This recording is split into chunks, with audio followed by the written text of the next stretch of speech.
Hello বন্ধুরা, চলে এসেছি নতুন একটা ভিডিও নিয়ে। তো আগের একটা ভিডিওতে তোমাদের সাথে শেয়ার করেছিলাম যে বান্ধবীর দাদার বউ ভাতের স্টার্টারে কী কী ছিল, আর আজকে শেয়ার করছি যে মেন কোর্সে কী কী ছিল। প্রথমেই ছিল বাটার নান, তারপর ছিল হচ্ছে চিকেন ভর্তা, যেটা তোমরা দেখতেই পাচ্ছ, আর তারপর ছিল হচ্ছে এখানে ভেটকি মাছের ফিশ ফ্রাই, যেটা খুবই ভালো খেতে ছিল। আর তারপর এদিকে ছিল হচ্ছে স্টিম রাইস, যেটা একদমই শেষ। আর আমি একদম শেষের দিকে মানে একদমই শেষে ভিডিওটা করেছিলাম, ওই জন্য কিন্তু এতটা মানে এরকম লাগছে। আর এদিকে ছিল ভেটকি পাতুরি, এদিকে ছিল হচ্ছে বাসন্তী পোলাও, আর এদিকে ছিল মাটন কষা, আর তারপরে ছিল হচ্ছে সব কিছু ভেজ। আর ভেজ আইটেমে সবই প্রায় শেষ, কারণ বললামই যে আমি একদম লাস্টে ভিডিও করছিলাম।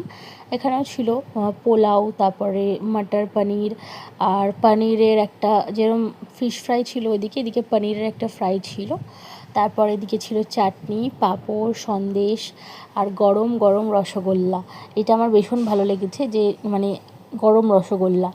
যাই হোক, তারপর ছিল হচ্ছে কুলফি, যেটা এই দিকে নেই, বাট আমি পরে একটা ফটো তুলে নিয়েছিলাম। যাই হোক, এইটুকুই ছিল আজকের ভিডিও। টাটা।